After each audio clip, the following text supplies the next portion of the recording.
everybody. We are going to play with the Shape Builder tool today and try to mimic a design that I've seen somewhere else. And the idea is we're going to use a flag, and you could use any flag you want. You could do whatever. It doesn't even have to be a flag, but it's going to be mimicking this special design. And the design looks like this.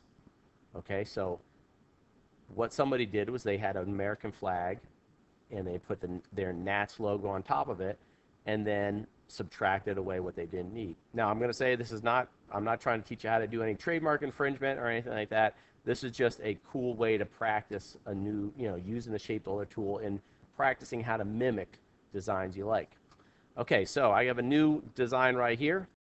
I've already have a vector file available. So my vector file, it was American flag. You can find American flag vector files anywhere, or any other flag. If you don't have a vector that you're working off of, you can just do your image trace and flags are going to be pretty easy to image trace anyways. But I have a flag USA right there. I'm going to place it. Okay, it's pretty big, so I'm going to zoom out a little bit, get my regular selection tool, and shrink it down. I'm holding the shift key to make sure my aspect ratio stays what it needs to be.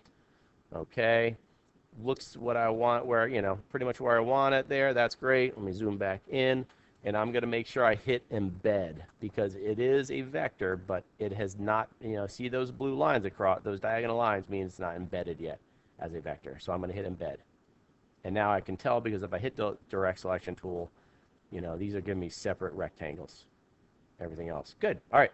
Next thing. So I'm a Nats fan, so I'm going to place my Nats logo. And this is not a vector, so we can practice how to image trace again.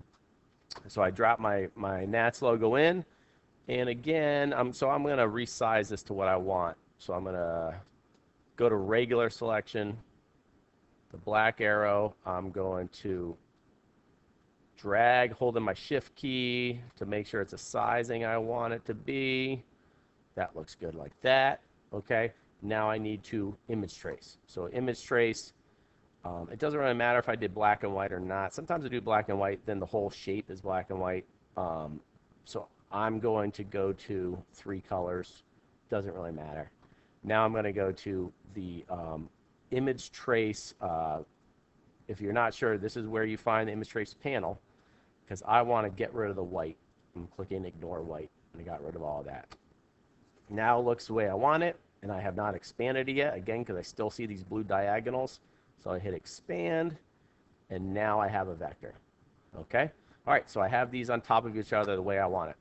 Beautiful. Now, if I take my selection tool or change it to direct selection tool, I'm going to use the the Shape Builder.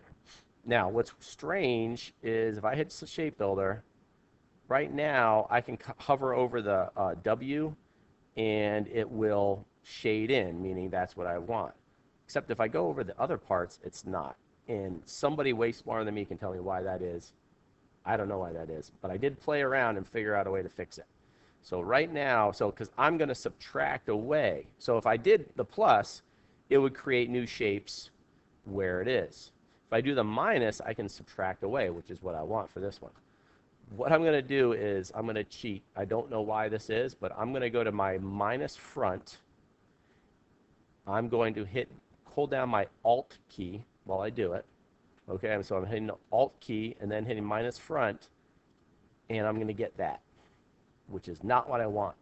But for some reason, now if I hit undo or Control Z and I undo it, now when I select the object Shape Builder created, now these get shaded in the way I wanted to.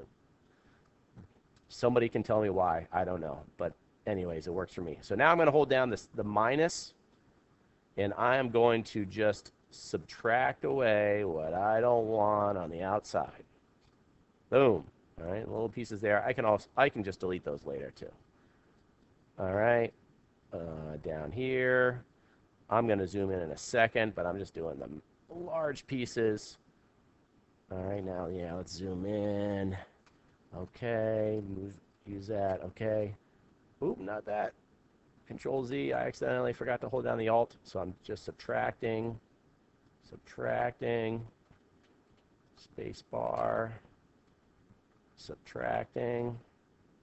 So all these, I know you're getting sick of me saying the word subtracting, so I won't. Yep, see those little pieces there? I gotta fine tune it. I'm just not letting go of this Alt key right now.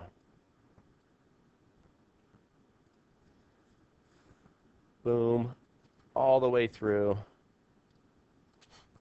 I'll try not to be annoyingly precise, right, all the way, but I guess I am. Keep going, keep going, keep going. Yep. Yep, all that. And again, I'll be able to use a direct selection tool to get rid of this stuff if I want to fine tune it later.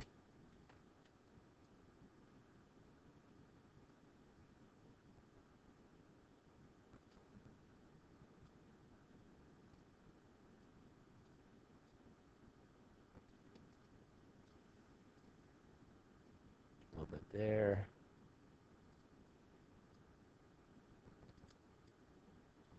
While I'm here, might as well use as much as I can.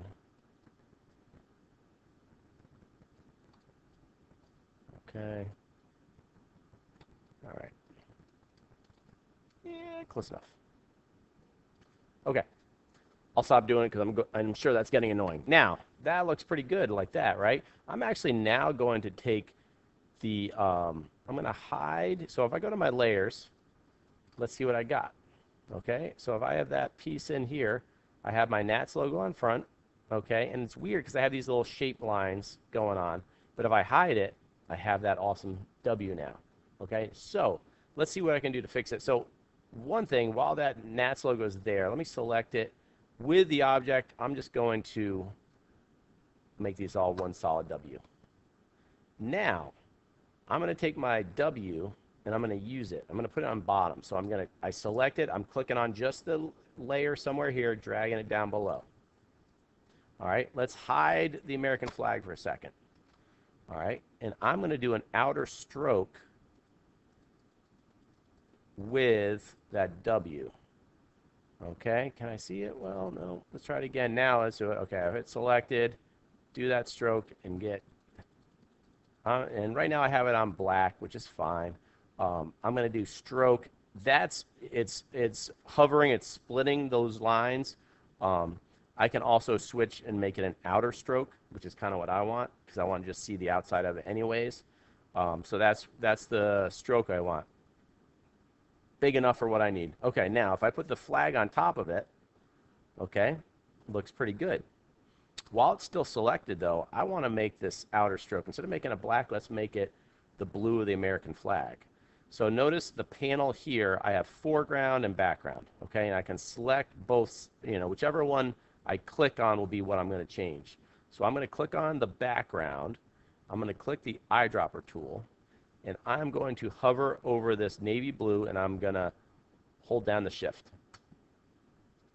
And now that navy blue, or that outer stroke, is now matches the blue of the flag.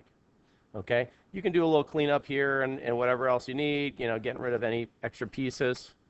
Okay, again, that 2-click, hitting delete twice is what you want. And now that looks pretty good.